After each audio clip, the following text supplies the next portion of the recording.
এই দাঁড়া ডাইনি, তুই এই বাড়িতে একদমই ঢুকবি না।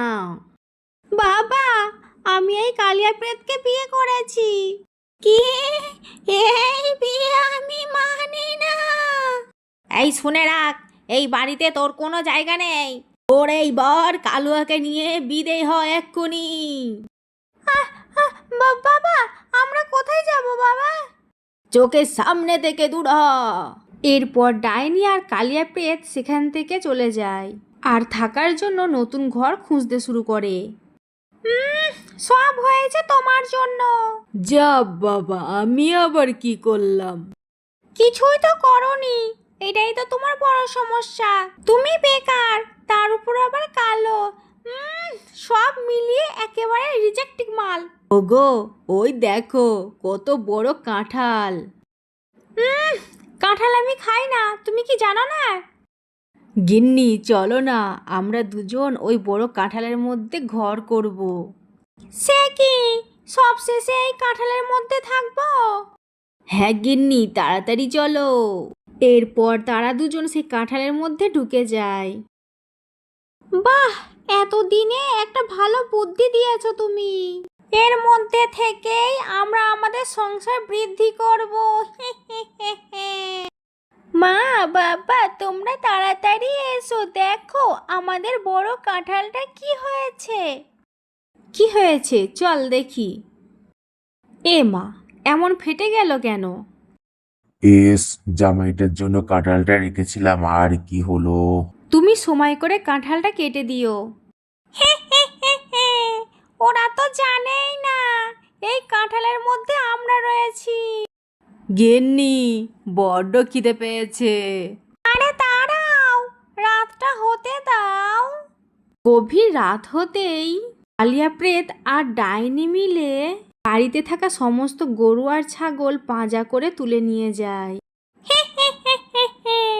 এবার নাও, যত খুশি খাও।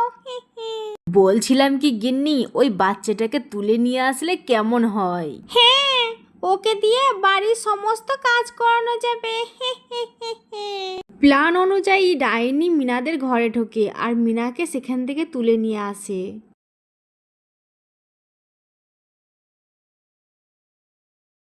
পিটিং পট, বাচ্চা তুই হয়ে যা এক্ষুনি আমার বস।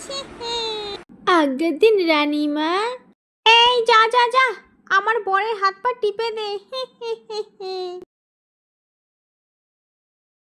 ওগো, এ আমার কি সর্বনাশ হলো গো। বাড়িতে যত সব গরু ছাগল ছিল কিছুই তো খুঁজে পাচ্ছি না। বলি ধৈর্যটা রাখো, সব ঠিক হয়ে যাবে। চোরকে ঠিক খুঁজে বার করা হবে। গিন্নি, এই বাড়িতে আর কোনো খাবার নেই আর বাচ্চাও নেই, আমাদের এবার অন্য বাড়িতে যেতে হবে। আমাদের আরো বাচ্চা চাই, খাবার চাই। আজ রাতেই আমাদের নতুন ঠিকানা হবে। কথা মতো সেই রাতেই তারা মিনাকে সাথে করে নিয়ে বেরিয়ে পড়ে আর অন্য একটি বাড়িতে কাঁঠালের ভিতর প্রবেশ করে। এরপরে ডাইনি সেই বাড়ির বাচ্চাকে তুলে আনে আর তাদের কাঁঠালের ঘরে বন্দি করে। তারপর দুজন মিলে একে একে সেই বাড়িতে থাকা টাকা পয়সা, গয়নাগাটি, হাঁড়ি কুড়ি সব কিছু চুরি করে। এমনকি সেই বাড়িতে থাকা ফ্রিজটাকেও নিয়ে আসে। এইভাবে চলতে থাকলে তো কয়েকদিনের মধ্যে আমরা অনেক অনেক বড়লোক হয়ে যাব। আরে গিন্নি, বড় লোক নয়, বড় ভূত হয়ে যাব। হি হি হি হি। এমন ভাবেই একের পর এক বাড়িতে থাকা কাঁঠাল গাছের মধ্যে তারা প্রবেশ করতে থাকে আর সেই বাড়ির বাচ্চাদের চুরি করতে থাকে। শুধু যে চুরি করে তাই নয়, সেই বাচ্চাগুলিকে অন্য ভূতের কাছে বিক্রি করে দেয় টাকার লোভে।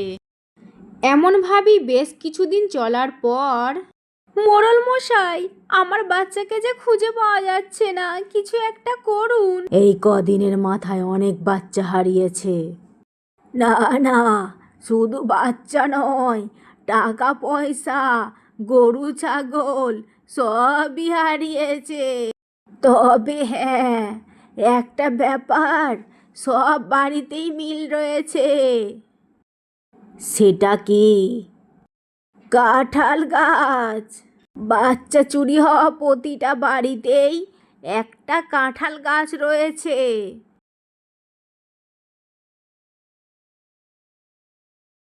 আস্তে করে তোলো, জেগে গেলে দুঃখ আছে কপালে কিন্তু। এই তো, চলো মামুনি, ঘরে চলো।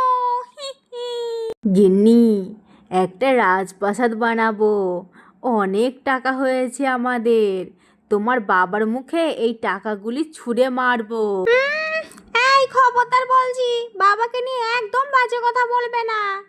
এই ঘন সুন্দর বনটার নাম হলো সুন্দরবন। বনে অনেক পশু পাখির বসবাস। এই বনে সকলেই প্রধান হিসাবে বাঘ মামাকেই মানে। বাঘ মামা অত্যন্ত কৃপণ এবং খারাপ মানুষ ছিল। তার মনে দয়া মায়া বলতে কিছুই ছিল না। এবার তো দেখছি আমার গাছে থোকা থোকা কাঁঠাল ধরেছে। বানু, এই বানু, কোথায় গেলি? এদিকে একবার আয় তো।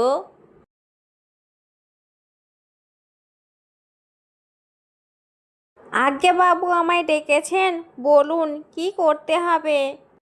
লাঠি দিয়ে দেখ তো আমার এই গাছে কাঁঠাল পেকেছে কি না। আমার গাছের কাঁঠাল বিশ্ববিখ্যাত। গাছের বনে রাজামশাই অনেক পছন্দ করে আমার এই কাঁঠাল, আর আমায় অনেক স্বর্ণ মুদ্রাও দেয়। হা হা, তাড়াতাড়ি দেখ তো পেকেছে কি। আজ্ঞে বাবু, আমি এক্ষুনি দেখে দিচ্ছি। এরপরে বানু প্রতিটা কাঁঠাল চেক করে করে দেখে। বাবু, গাছের একটা কাঁঠালও তো পাকেনি। কি বলছিস? একটা কাঁঠালও পাকেনি? গাছের যে কি হলো কিছুই বুঝতে পারছি না। কতদিন হয়ে গেল আমার গাছের কাঁঠাল পাকছেই না। শোন বানু, বেশি বেশি করে গাছের যত্ন নে তো, সার দে, মাটি দে, পানি দে। এই কথা বলে বাঘ মামা সেখান থেকে চলে যায়। আর বানু গাছে জল আর সার দিতে থাকে। ওই বনেই বাস করতো শেফা শিয়ালিনী এবং তার একটা ছোট্ট মিষ্টি কন্যা মিনা। শেফার স্বামী মিচকে কিছুদিন হলো নিখোঁজ, তার কোনো খোঁজ পাওয়া যাচ্ছে না। মা, ও মামা, কি করছো মা? আটা কুটছি রে মা, তোর জন্য পিঠা বানাবো। তুই তো আমার কাছে পিঠা খেতে চেয়েছিলি। সে তো আমি পাকা কাঁঠালও খেতে চেয়েছিলাম, কই তুমি তো আমায় পাকা কাঁঠাল এনে দিলে না। বাবা ওই যে আমার জন্য পাকা কাঁঠাল আনতে গেল, কই আর তো বাবা ফিরলো না। আমার তো মনে হচ্ছে বাবা আমার জন্য নিখোঁজ হয়েছে। এইভাবে বলে না রে মা, সবই এই যে আমাদের কপাল। এখন যা মা, তুই গোসল করে আয়, আমি তোর জন্য সুস্বাদু পিঠা বানাবো। এরপর মিনা গোসল করতে চলে যায়।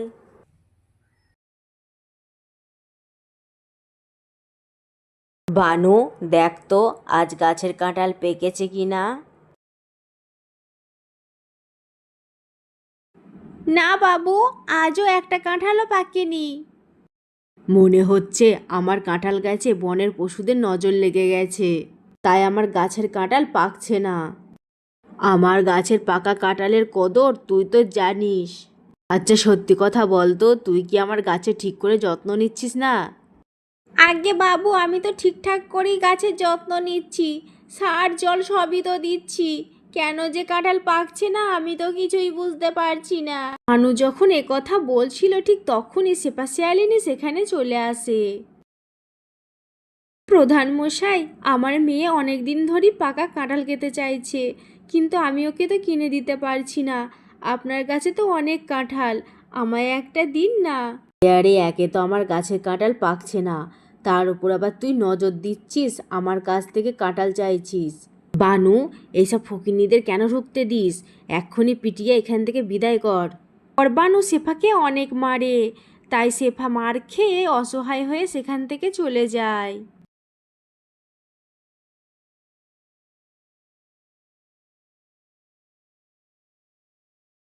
কর্তা বাবু, ও কর্তা বাবু, তাড়াতাড়ি আসুন, দেখে যান কি কাণ্ড, দেখে যান। কি হয়েছেটা কি? এই এত সকাল সকাল মাথা খারাপ করছিস কেন? কি হয়েছে কি বল?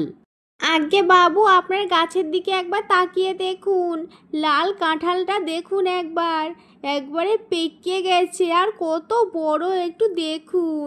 হা হা, এত বড় পাকা কাঁঠাল, আমার তো খুশিতে নাচতে ইচ্ছে করছে। নে কালু নে, আর দেরি করিস না, তাড়াতাড়ি এই পাকা কাঁঠালটা পাড়। এই কাঁঠালটা নিয়ে পাশের বনে রাজামশাইকে দিয়ে আসবো, আর উনি আমায় অনেক স্বর্ণ মুদ্রা দেবে, হা হা। পরবানু ছুরি দিয়ে কাঁঠালটিকে কাটার চেষ্টা করে, কিন্তু কাঁঠালটি কিছুতেই কাটতে পারে না। এমন সময় কাঁঠাল থেকে একটি হাত বেরিয়ে আসে, আর বানুকে এক আছাড় মেরে ফেলে দেয়। ওরে বাবারে, বাবারে, বাবু, গাছে কিছু একটা আছে মনে হচ্ছে, আমায় এক চড় মেরে ফেলে দিয়েছে। ফালতু কথা বলছিস, চড় মেরে ফেলেছে মানেটা কি? একটা কাঁঠালও পারতে পারে না। এই দে, শুধু কাজে ফাঁকি দেওয়া। এই দে, ছুরিটা আমায় দে, আমি পারছি। এরপর বাঘমামাও চলে যায় কাঁঠাল কাটতে। বাঘমামা যেই না কাঁঠালের বোটায় ছুরি বসাবে, তখনই একটা হাত এসে তাকে চড় মারে আর নিচেই ফেলে দেয়। ও রে বাবা রে, গাছে মনে হচ্ছে কিছু একটা আছে। আমায় কে কে মারলো? কে? কর্তা বাবু, একবার সামনে দেখুন, এ তো দেখি পাকা কাঁঠালের ভূত। বাবু, এখনো বসে থাকবেন না, পালান, তাড়াতাড়ি পালান। হ্যাঁ হ্যাঁ, তাড়াতাড়ি চ, আমি পালাই। ওরে বাবা রে, জীবন বাঁচাতে হলে পালা।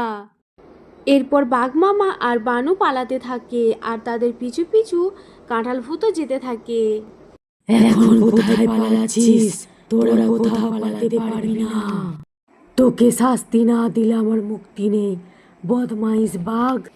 বনের প্রধানকে আক্রমণ করায় বনের সমস্ত পশু সেখানে উপস্থিত হয়।